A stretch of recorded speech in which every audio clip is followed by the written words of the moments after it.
actor de la película, pero además con un pasado, no en esta cancha, pero sí en la anterior, muy relacionado con el club, ¿no? Sí, muy entrañable además el club.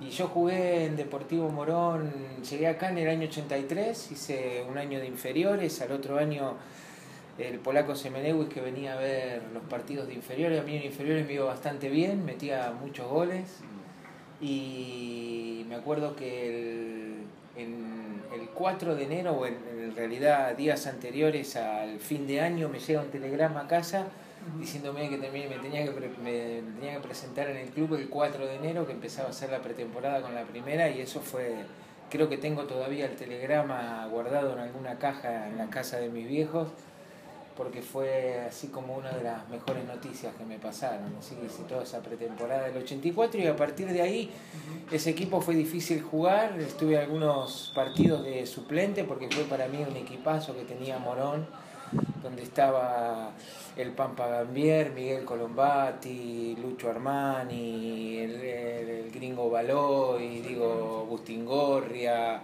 Era para mí un equipazo, el Tano Stagliano, Beto Luongo.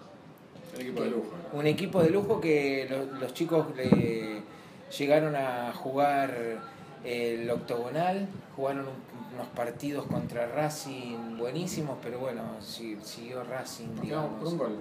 Por un gol, exactamente, en cancha de Vélez, el segundo partido.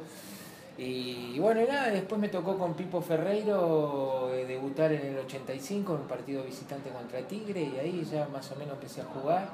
Después vino Mota. Tengo un gol grabado todavía que me lo regaló la radio, el 3-2 que le ganamos a Chicago en cancha de Huracán. Exactamente. Y que a mí me tocó hacer el tercer gol. Perdíamos 1-0, empatamos, perdíamos 2-1, empatamos y faltando 2-3 minutos me toca hacer un gol encima del lado donde estaba la barra. En esa época te dejaban treparte del alambre, así que casi me tiro del otro lado, ¿no? Y fue así, también tengo como un recuerdo muy lindo de ese partido especial y después de todos los partidos que jugué, ¿no? Me encantaba jugar. Claro, sí, cuando nos mencionaba Fabio Zurita de tu apellido, nos sonaba y él nos dice, no, si jugó acá en Morón. Y nos acordamos, claro, a mí me sonaba más por Aníbal. Aníbal, es mi segundo nombre, claro, sí. Los redactores de época te decían Aníbal Bordoni, sí, más que Héctor. Okay. Bueno, y el tema de la beca actoral, ¿cómo surge al mismo tiempo? ¿Surge tiempo después? ¿Cómo yo por unas cosas con un empresario que en un momento me iba a llevar a jugar a México y después las cosas no se dieron, yo perdí un año de jugar porque se me cerraron los libros de pase acá esperando que me iba a jugar allá y aquello después no se dio. A la vez que yo jugaba estudiaba educación física, entonces todo ese año que no jugué trabajé en una escuela y en esa escuela venía Norman Brisky con su grupo de teatro a los actos porque era amigo de los directores de la escuela y que yo era una escuela de Villa y en José Lon Suárez de donde yo vivía. Y conocí a Norman y dejé de jugar y bueno, nada, me interesó vincularme un poco con el tema de la actuación, me fui a estudiar con él y ahí arrancó un poco todo. Y bueno, hoy me toca justo venir a filmar una película, que soy el protagonista de la película, que se llama Pensando en él, una película que dirige Pablo César. Y a través de Fabio conseguimos las locaciones de acá de la cancha y bueno, buenísimo, me toca venir a trabajar como actor, pero a la cancha nueva que no conocía. Se dio todo, ¿no? Bueno, además conociendo la nueva casa que es bastante diferente a aquel viejo urbano con el que vos jugás. Sí, es bastante diferente, pero se nota que al haber cambiado hicieron una cancha que es hermosa, de acá la veo, es genial las tribunas, genial el pasto. Que aquella cancha a veces el pasto se ponía medio complicado, era dura, en invierno era bastante dura. Cemento, casi, sí, ¿no? Además que jugábamos con las pelotas Pintier esa y los días que llovía era terrible, pero bueno, eran los días que más me gustaba a mí en la lluvia, ¿no? Yo era livianito, así que claro. Me convenía bastante con lo rudo que eran y lo grandote que eran los defensores de aquella época del ascenso, a mí me convenía. Sí. Hablemos un poco del tema de la película. Nos contaban que que es el encuentro de Victoria Campo con Tagore. Claro. Un momento bastante interesante y bastante bastante lindo. Sí. Contanos un poquito tu papel, Dale. digamos. La película va a tener dos historias, una historia verídica o histórica, que fue el encuentro que tuvieron Victoria Ocampo con Tagore acá en Buenos Aires, y a partir de este encuentro en Buenos Aires se cartearon y qué sé yo, estamos hablando del año 1920, 1924, 1930, entonces eran distintas las comunicaciones, eran telegramas o cartas y qué sé yo, y la película tiene una segunda historia que es actual, donde yo interpreto a Félix, un profesor de geografía de un instituto de menores. Uno de los chicos del instituto lee Tagore, ¿no? A partir de una pérdida que él tiene de un libro, yo me encuentro con eso. La vida de este Félix es una vida muy triste, muy apagada, muy profesor, con un padre internado con alucinaciones, digo, él también padece alucinaciones. Y el haber descubierto a Tagore y el sistema de educación que Tagore implementó en aquella época en la India, que fue precursor de como una nueva modalidad de enseñanza, hace que a mí me interese el tema. Resulta que este pibe se escapa, lo vuelven a agarrar, se termina suicidando, pero antes de suicidarse me cuenta a mí que tenía idea de irse a India. Y yo de alguna manera tomo un poco la bandera de él y me voy a India. O sea, la película pasa una parte en Buenos Aires, que es solamente este encuentro o esta parte de la historia en el penal.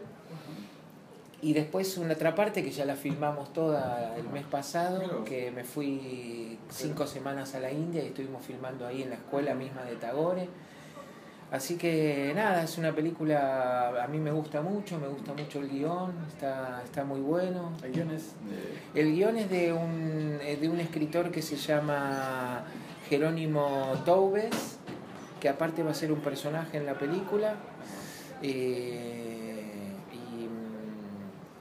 Y bueno, nada, estuvimos hoy viniendo a filmar acá, que vamos a hacer la parte del penal. Pues se complicó poder conseguir un penal verdadero, es medio difícil, claro, porque sí, están los pibes internados y entonces, pero bueno, acá consiguieron unas locaciones, unas aulas que hay, que es muy parecida, así que vamos a trabajar acá. Bueno, experiencias, sensaciones, ya que estás acá, digamos, en algo que es tan entrañable para vos en tu historia, contanos un poquito por ese lado, te liberamos. Sí, bueno, yo la pasé muy bien porque, bueno, yo además de venir de las inferiores, me tocó justo como técnicos a Pipo Ferreiro y al polaco Semenewicz, que para mí fueron dos grandes técnicos, dos grandes manejadores de grupo, dos grandes motivadores, que para mí era todo nuevo y fueron así como unos padres dentro de lo que fue el fútbol para mí en esa época. Y como anécdotas tengo mucho, pero tengo una que es un poco triste por un lado, porque es la realidad que vivimos, pero para mí fue un poco alegre, que una vez nosotros no le ganábamos a nadie. Entonces un día entraron unos muchachos de la barra, un martes que entrenábamos, a pedirnos qué estaba pasando, a preguntarnos qué estaba pasando, pero pasó esto. Cuando entran los pibes dicen vos y vos, váyanse afuera porque con ustedes no es. Y uno de los que marcaron era a mí. Entonces, digo, qué sé yo, me quedó como que yo la apretaba, no la escuché, digo, pues yo no tuve problema, fue una especie de reconocimiento claro, de alguna manera, sí, que los pibes conmigo estaba todo bien. Y después, no sé, también tengo como una grata anécdota que la primera vez que me toca hacer goles en primera, yo hacía muchos goles en las inferiores, era goleador en general de los campeonatos que me tocaba jugar y meto 2 del mismo partido, que fue un partido con los Andes ya en cancha de ellos, y nada, fue ese día metí 2 goles, fue como que me hizo un clic mi cabeza y estaban los pibes, digo, ¿no? La hinchada siempre es como, ¿cómo decir? Es como ese ángel que tenés afuera, ¿no? Digo, la hinchada vista desde el lado del aliento, ¿no? Después podemos ponernos a charlar las circunstancias sociales que ocurren con las hinchadas, pero tiene ese lugar que de verdad es ahí, es como un ángel que te va también marcando el termómetro del partido, ¿no? Digo, los pibes cuando se ponen hay un momento que se ponen a arengar de una manera que te están diciendo al oído, vamos, loco, ¿viste? Y eso se nota, esos matices que tiene la barra. Y aquel partido me quedó, digo, lo tengo siempre presente, ¿no? Y un gol que metí en un partido contra Nueva Chicago, cuando estábamos dividiendo la B con la B Nacional, que jugamos con Chicago en cancha de Huracán y empatábamos 2-2 y faltando 2 minutos para que termine el partido meto el tercer gol justo del lado que estaba la hinchada, y en esa época nos dejaban subirnos al alambrado, así que no había problema de amarilla de nada, así que casi me tiro del otro lado porque fue a hacer el gol y ir corriendo para la barra y ver cómo caían todos los pibes para abajo contra el alambre, todos agarrados, y nada, digo, lo tengo todavía como una imagen muy fresca, ¿no? De ese gol, además que en la radio me regalaron el gol grabado, ¿no? Un reportaje que me hicieron después, eso lo atesoro, lo tengo ahí entre mis cosas más queridas. Bueno, Héctor, muchísimas gracias por tu tiempo, bueno, lo mejor para la película, bueno, okay. Y bienvenido a tu casa, a tu nueva casa. Bueno, muchas gracias, la verdad que nada, un saludo a todos los de Morón y voy a venir a la cancha. Ya le dije a Fabio que voy a venir a acompañarlo y voy a empezar a seguir al equipo. Un placer, te esperamos cuando quieras. Ok, gracias.